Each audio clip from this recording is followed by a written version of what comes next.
안녕하세요 여러분, 고태경입니다. 오늘은 태경아 약먹자의 16번째 시간이고요. 오늘은 제가 조금 특별한 주제를 가지고 와봤는데요. 제가 약에 관련된 콘텐츠를 올리다 보니까 평소에도 약에 관련된 궁금증을 메시지로 굉장히 많이 보내주시는데요.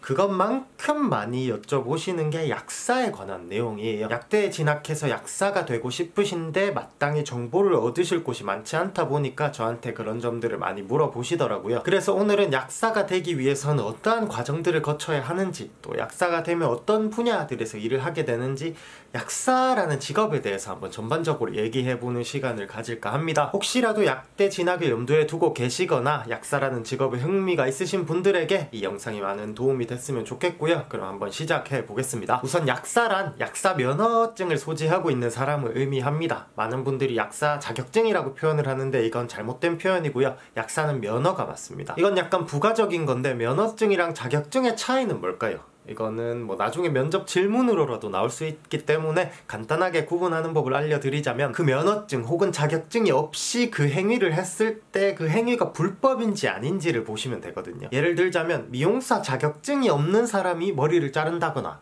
뭐 한식 조리 자격증이 없는 사람이 한식을 만드는 건 전혀 문제가 되지 않잖아요. 하지만 운전 면허가 없는 사람이 운전을 한다, 또는 의사 면허가 없는 사람이 수술을 한다 하면 이건 뭐예요? 불법이죠. 이건 뭐 그냥 알고 계시면 도움이 될 만한 자그마한 상식 하나 말씀을 드린 거고요. 다시 본론으로 돌아와서 약사가 되시기 위해서는 약학대학을 졸업하신 뒤에 약사고시에 합격을 해서 약사 면허를 취득하시면 되는데요. 다른 학과를 졸업하셔서는 약사고시에 응시를 하실 수가 없고요. 반드시 약대를 졸업을 하셔야만 약사가 되실 수 있는 자격이 주어집니다. 그렇다면 약대에 가기 위한 방법은 어떤 것들이 있는가?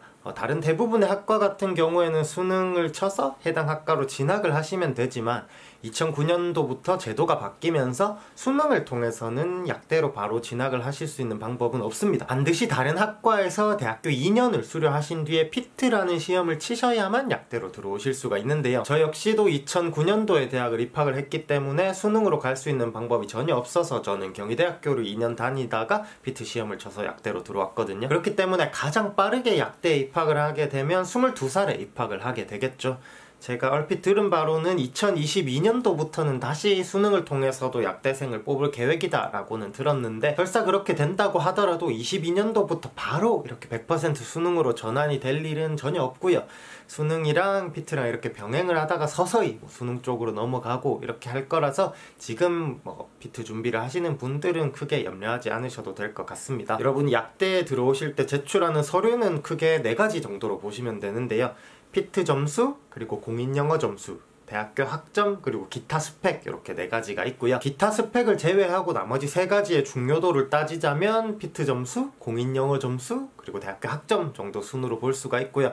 피트는 보통 낮게는 한 70에서 많게는 90%까지 보는 대학이 있고요. 공인영어 점수는 낮게는 한 10%대부터 많게는 한 30% 정도까지도 보기도 합니다. 30% 정도면 꽤 높죠. 학교마다 이 3가지의 반영 비율이 모두 다르기 때문에 나중에 지원을 하실 때 뭐 본인이 영어 점수엔 자신이 있다라고 하면 영어를 많이 보는 학교, 난 피트에 자신이 있다라고 하면 피트 반영 비율이 높은 학교로 지원을 하시면 되겠죠. 아까 말씀드린 기타 스펙은 여러분이 대학에 오셔서 뭐 공모전에 입상을 하셨다거나 표창장을 받았다거나, 아니면 대학에 오셔서도 꾸준히 뭐 봉사활동을 했다라거나 이런 것들이 될 수가 있겠는데요. 상식적으로 생각해 보시면 여러분들이 20살에 대학에 오셔서 21살 8월에 피트 시험을 치시는데, 그 1년 반의 기간 동안에 피트 준비, 영어 점수 준비, 학점 관리까지 하면서 다른 스펙을 쌓는다는 게 사실 현실적으로 불가능하잖아요. 물론 여러분이 이미 대학을 졸업하셨고 예전에 대학 생활을 하실 때 여러가지 해놓은 것들이 있다라고 하면 얘기가 달라지겠지만요. 그래서 제가 여기서 말하고 싶은 기타 스펙은 무엇이냐? 바로 대학교 간판입니다. 일반적으로 21살에 가질 수 있는 스펙 중에서 대학 간판보다 더 대단한 스펙은 저는 없다고 생각을 하고요. 이 대학 간판이라는 것이 경우에 따라서는 피트 점수만큼 중요한 역할을 하기도 합니다. 그만큼 중요해요. 일부 대학에서는. 까놓고 말해서 피트 점수 상위 5%의 지방대생과 피트 점수 상위 20%의 서울대생이 있을 때 분명히 이 서울대생을 뽑는 학교가 있다라는 거죠. 물론 피트 점수 상위 5%의 서울대생은 진작에 뽑혔겠죠. 하지만 대학 간판이라는 것이 여러분이 지원하시는 대학에 따라서는 생각보다는 더 큰 힘을 발휘하기도 한다라는 거. 학교마다 그런 기준들은 굉장히 많이 다르지만 일반적으로는 서울권에 있는 대학이 그런 전적대학이나 지원자의 나이에 조금 더 민감한 편이라는 거 그냥 참고적으로만 알고 계시면 되겠고요. 실제로 제가 피트 시험을 치고 나서 이제 제가 졸업한 영남대학교에 하나, 그리고 서울권에 있는 모 대학에 하나 지원을 했었어요. 수능은 가나, 다군 이렇게 세 군데 지원을 할 수 있지만 피트는 두 군데, 가나군 두 군데 지원이 가능하거든요. 결론부터 말씀드리면 그 수도권에 지원한 대학은 떨어졌어요. 지금 생각해보면 떨어지는 게 훨씬 더 잘 된 일이기는 한데 뭐 아깝게 떨어진 것도 아니고 제가 후보 60번대였나? 정말 택도 아닌 등수로 떨어졌거든요. 그런데 중요한 게 그 포털 사이트 카페 중에서 약대를 준비하는 그런 사람들이 정보 교류를 하는 카페가 있어요. 그 카페에 보면 자기는 뭐 어느 대학교를 나왔고 피트 점수는 몇 점, 영어는 몇 점, 학점은 몇 점인데 가군 나군 어느 학교를 지원해서 어디는 붙고 뭐 어디는 몇 번으로 떨어졌다 이런 식으로 다 공개를 하거든요. 그래서 그 카페에서 저랑 같은 대학을 지원한 학생들의 그 스펙을 제가 한번 봤는데 그 중에서 저랑 피트 점수랑 뭐 학점, 뭐 영어 성적 이런 게 거의 비슷한 학생들이 몇 명이 있더라고요. 근데 제가 아까 한 60번대 정도로 떨어졌다고 했잖아요. 근데 그 중에서 성균관대 공대였나? 아무튼 어디를 졸업한 친구가 후보 20번대로 떨어졌더라고요. 그리고 연세대 공대를 졸업한 친구가 합격을 했더라고요. 물론 이것만으로 판단할 수 있는 문제는 절대 아니고 그 친구들이 뭐 제가 모르는 스펙이 분명히 있었을 거고 면접도 저보다 훨씬 더 잘 봤기 때문에 그런 결과가 나온 거지만 경우에 따라서는 대학 간판도 굉장히 중요할 수도 있다라는 거. 그러니까 지금 이 영상을 보고 계신 중학교, 고등학교 학생들이 지금 당장에 해야 될 것은 뭐다? 공부를 굉장히 열심히 해서 좋은 대학에 일단 가야 된다라는 거. 학생 때는 그것 말고는 사실 준비할 수 있는 게 전혀 없어요, 약대를 위해서. 그렇다면 대학교에 가셔서 약대에 들어오기 전까지 2년 동안은 무엇을 하느냐?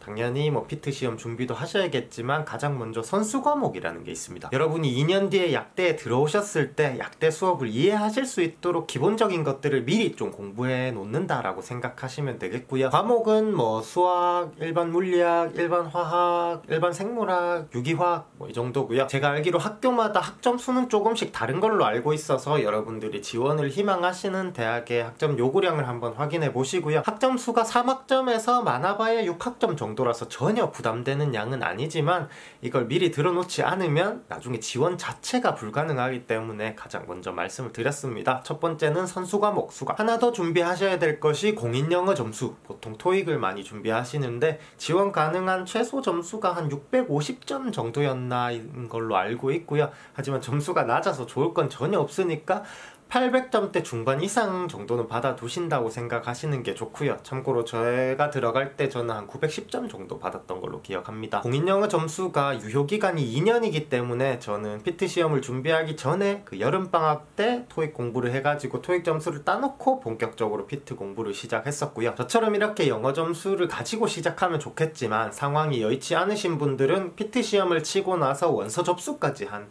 2달 정도의 텀이 있거든요. 그래서 점수가 없으신 분들은 그때 영어 공부를 하시기도 하더라고요.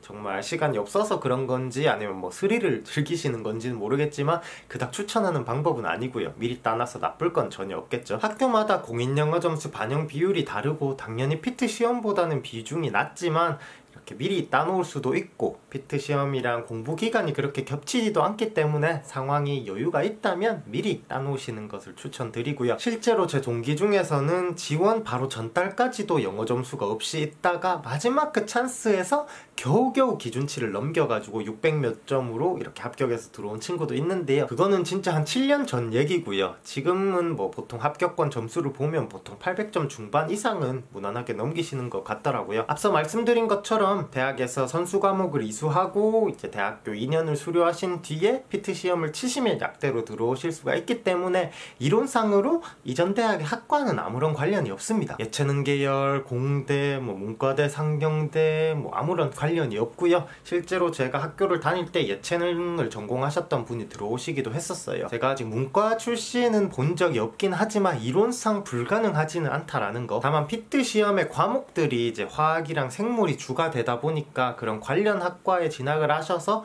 학과 공부랑 피트 공부를 동시에 병행을 할 수가 있다면 좋겠죠. 일단 제일 좋은 거는 학교마다 존재하는 자율전공이나 그와 비슷한 성격을 가진 학과들이 저는 가장 좋을 것 같다는 생각이 들고요. 실제로 저도 그런 학과 출신이고요. 애초에 신입생들 모두가 의대나 약대 진학이라는 공통된 목표를 가지고 있기 때문에 굉장히 분위기도 좋은 편이고 정보를 얻기에도 굉장히 수월한 편이에요. 다른 전공 공부라든지 이런 거에 전혀 신경을 안 쓰고 오로지 피트 공부에만 집중을 할 수 있다는 것이 정말 큰 장점인 것 같아요. 이 순위는 물론 화학이나 생물 관련 학과겠죠. 학과 공부랑 피트 공부를 동시에 할 수가 있다는 점이 큰 장점인 것 같고, 화학 쪽이냐 생물 쪽이냐는 솔직히 크게 의미는 없는 것 같아요. 왜냐하면 2학년까지 배우는 과목들이 그렇게 큰 전공 지식을 요구하는 심화된 과목들이 아니기 때문에 그 두 개 중에 고민하시는 거라면 크게 의미 없다라는 거 말씀드리고 싶고요. 하지만 둘 중에 굳이 하나를 꼽아야 된다면 저는 생물 쪽 학과가 조금은 더 나을 것 같은 게, 그 피트 수준의 화학과 생물에서 그 문제들이 응용력을 요하는 문제가 저는 화학보다는 생물 쪽에서 좀 더 많이 나오는 것 같아서 생물 쪽을 조금 더 심도 있게 공부를 해놓는 것이 조금은 더 나을 것 같다라는 지극히 개인적인 생각이고요. 그 이외에 화학이랑 생물이랑 관련이 없는 다른 학과들이 이제 3순위가 되겠죠. 그 다음으로는 어떤 약대로 진학을 하느냐. 전국에는 지금 35개의 약학대학이 있고요. 매년 1,700명 정도의 신입생들을 모집합니다. 이들을 위치한 지역에 따라서도 나눠볼 수가 있겠고요.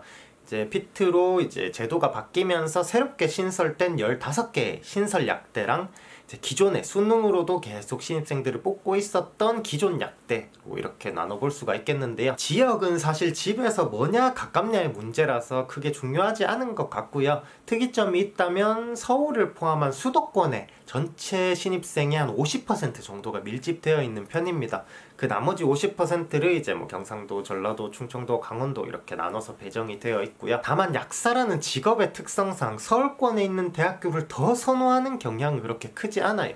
오히려 본인의 연고지에 있는 대학을 선호하는 경향이 강하고, 그도 그럴 것이 우리가 약국에 갔을 때 거기 있는 약사님이 어느 대학 약대를 졸업했는지 알 수 있는 것도 아니고, 그 사람이 서울대 약대를 졸업했다고 해서 그 약이 더 잘 듣는 것도 아니잖아요. 그러니까 크게 의미 없다라는 거. 다만 내가 나중에 약대를 졸업해서 외국계 제약회사라든지 남들이 가지 않는 굉장히 특이한 길을 걷고 싶다, 또는 누구나 이름 들으면 알만한 큰 병원에서 일을 하고 싶다라고 하면 서울권에 있는 메이저 약대나 그런 큰 병원을 끼고 있는 대학으로 가시는 것이 조금은 유리할 수가 있겠지만, 나는 약국에서 일하는 것이 훨씬 더 적성에 맞다, 또는 내가 사는 지역의 병원이나 또는 국내 제약회사에서 일을 하고 싶다라고 하시면 굳이 서울권에 있는 약대에 가실 필요는 없고 본인의 지역, 연고에 있는 대학에 가시는 것이 훨씬 더 여러모로 편리합니다. 다음으로는 신설 약대랑 기존 약대를 한번 비교를 해보자면, 우선 저는 영남대학교 약대를 졸업을 했습니다. 영남대 약대는 개교한 지가 이제 50년이 넘었고요. 역사로 치면은 전국 약대 중에서도 손에 꼽을 만한 가장 전형적인 기존 약대 중에 한 군데라고 보시면 되는데요. 아시다시피 약대생의 숫자 자체가 다른 학과들에 비해서 굉장히 작은 편이라서 약사 사회가 굉장히 좁아요. 한 두 다리만 건너면 서로 다 알 수 있을 만큼 좁고,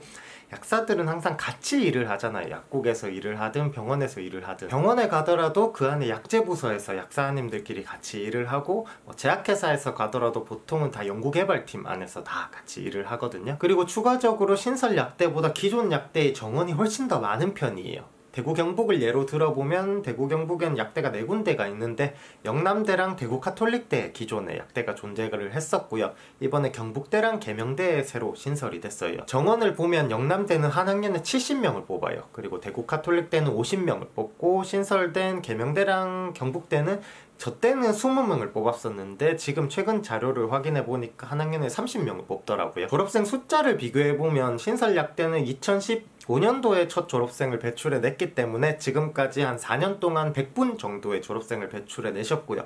영남대 약대의 경우에는 지금까지 약 4,000분 정도의 졸업생을 배출해 냈거든요. 그분들이 이미 약사가 활동할 수 있는 여러 분야에서 이미 자리를 잡고 활동을 하고 계시기 때문에, 여러분이 나중에 졸업을 해서 어떤 분야에서 활동을 하려고 한다 라고 했을 때 그런 분들에게 조언을 구하고 도움을 받을 수 있다는 거 굉장히 큰 장점이죠. 그렇다면 약대를 졸업해서 약사가 된다면 어떤 일들을 하게 될까요? 가장 대표적으로 약국이 있죠. 약국은 아마 졸업생의 절반 이상이 약국 쪽으로 진로를 선택하시는데요. 약국은 그 안에서 본인이 월급을 받으면서 일하는 페이 약사랑 본인이 직접 약국을 개국한 개국 약사로 크게 나눌 수가 있고요. 다른 분야랑 비교했을 때 약국에서 근무하시는 것이 평균적으로 가장 많은 돈을 법니다. 지역마다 편차가 워낙 크기 때문에 뭐라 콕 집어서 얘기할 수는 없지만 일반적으로 서울 같은 대도시로 갈수록 임금이 낮아지고요. 지방으로 올수록 점점 페이가 세집니다. 많게는 2배 이상 차이가 나는 경우도 있고요. 약국 약사의 장점이라고 한다면 첫 번째는 아까 말씀드린 페이가 세다라는 거 정말 큰 장점이죠. 그리고 두 번째는 근무 조건이나 환경이 비교적 자유로운 편이라는 거예요. 예를 들어서 본인이 뭐 일주일에 3번만 일하고 싶다. 나는 뭐 주말에만 일하고 싶다. 또는 뭐 평일에 3번, 주말에 1번 이렇게 일하고 싶다. 또는 이렇게 일할 약사를 구한다라고 한다면 이거는 일반 회사에서는 도저히 상상할 수가 없는 일이잖아요. 하지만 약국에서는 결국에는 이 국장님과 그 페이 약사 간의 개인과 개인 간의 그런 조율이라고 볼 수가 있기 때문에 이런 점들이 굉장히 자유로운 편이에요. 그래서 본인이 나는 뭐 4일만 일을 하고 싶다라고 한다면 4일 일하는 약사를 구하는 약국을 찾아가셔도 되고요.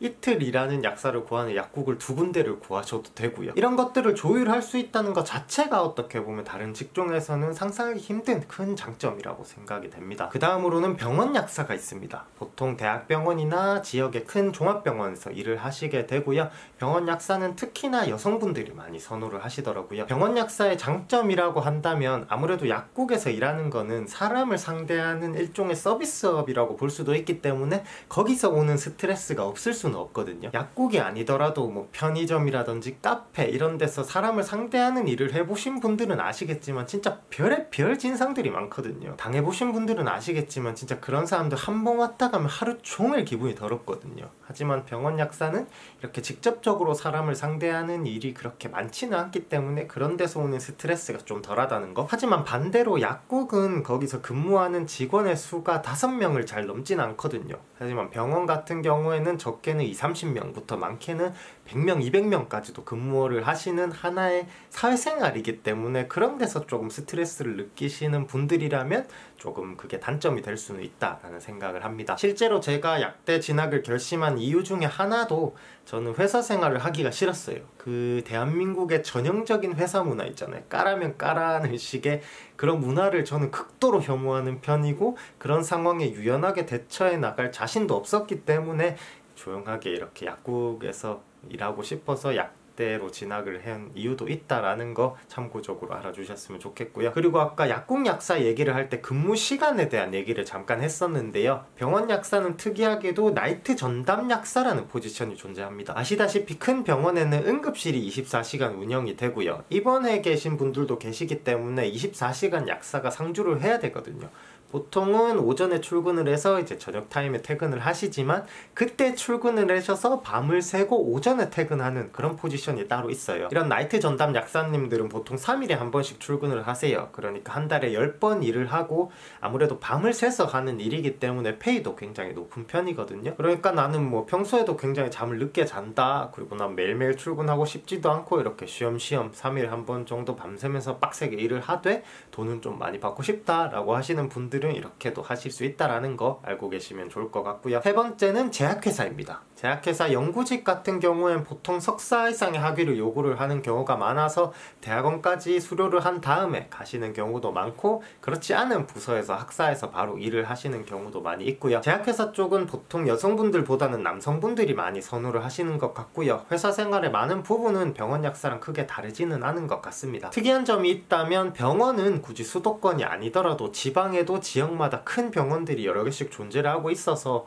지방에서 근무를 하시는 것이 불편함이 없지만 제약회사는 우리가 이름 들으면 알만한 그런 제약회사들은 보통 연구소가 다 수도권에 밀집되어 있기 때문에 그쪽에서 근무를 하셔야 될 가능성이 높다라는 거 정도가 특징이 될 수가 있겠네요. 여기까지가 일반적으로 생각하실 수 있는 약사의 진로고요. 하지만 이 이외에도 굉장히 다양한 분야에서 약사님들이 일을 하고 계십니다. 대표적으로 공직약사, 그러니까 공무원이죠. 여러분들이 잘 알고 계시는 식약처, 보건복지부, 특허청, 국과수 이런 곳에서도 약사님들이 근무를 하십니다. 이런 공직 쪽에 근무를 하시게 되면 보통 5급이나 6급 공무원에 준하는 대우를 받으면서 근무를 하시는데요.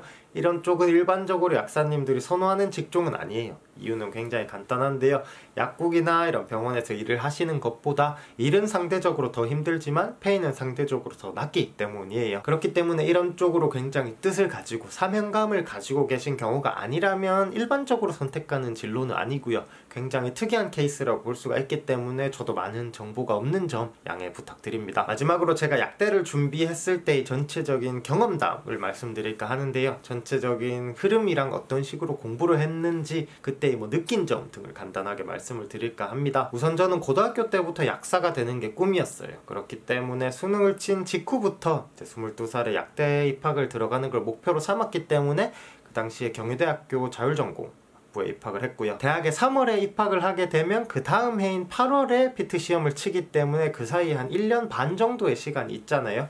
제가 본격적으로 PT 공부를 시작한 거는 대학생들 겨울방학이 시작된 12월 말부터 공부를 시작했기 때문에 실질적으로 PT 시험을 준비한 건 한 8개월 정도 준비를 했었고요. 그 전까지 저는 토익 점수를 따놨어요. 20살이 되던 해 여름방학 때 한 2달 정도 공부를 해가지고 그때 토익 점수를 한 900점 정도 만들어 놨었고요. 따로 학원을 다니진 않았고 그냥 집에서 토익 책이랑 인강 들으면서 공부를 한 2달 정도 했었고, 애초에 토익이라는 시험 자체가 나오는 단어만 나오고 나오는 문법만 나와가지고 애초에 영어의 기본이 어느 정도 돼 있으신 분들이라면 점수 올리기가 전혀 어렵지가 않아요. 물론 공부를 안 하다가 하시려면 어려운 게 당연히 맞죠. 여러분들이 고등학교 때 열심히 노실 때 우리는 공부를 했기 때문에.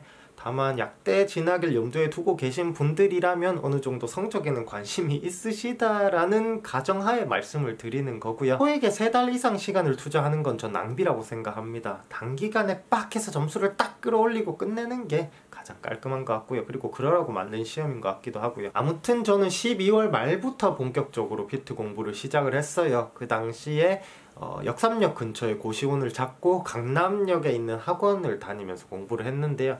이게 또 인강이 좋냐 현강이 좋냐라고 굉장히 많은 분들이 물어보시는데요. 저는 그때 상황이 수도권에서 이미 학교를 다니고 있었고 강남까지 거리가 그렇게 멀지 않았기 때문에 현강을 선택한 거고요.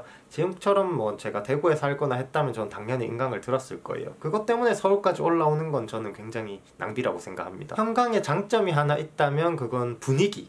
저는 진짜 깜짝 놀란 게 뭐냐면 2시 수업이었나? 그때 있었는데 제가 밥을 좀 빨리 먹고 좀 일찍 갔거든요.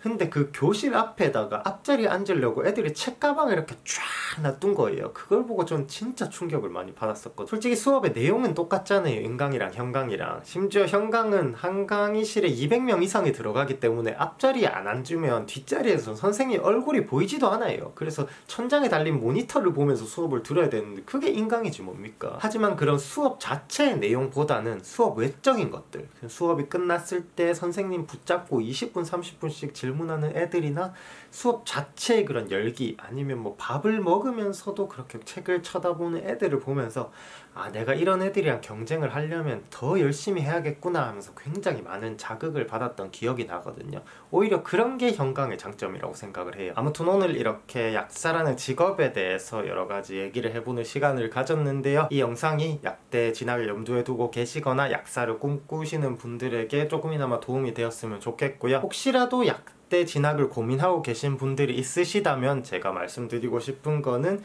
만약에 오셔서 졸업을 하신다면 그 약사라는 직업에 대해서, 약대를 졸업하신 것에 대해서 절대로 후회는 하지 않으실 거라는 거 정말 자신있게 말씀드릴 수 있고요. 내용이 너무 길어질까봐 정말 세세한 것들 하나하나까지는 제가 일부러 다 넣지는 않았는데요. 혹시라도 더 궁금하신 점 있으시다면 이 영상에 댓글로 많이 남겨주시면 제가 또 시간이 나는 대로 많이 답글 달아드리도록 하겠습니다. 오늘의 영상은 여기까지고요. 시청해주셔서 감사합니다.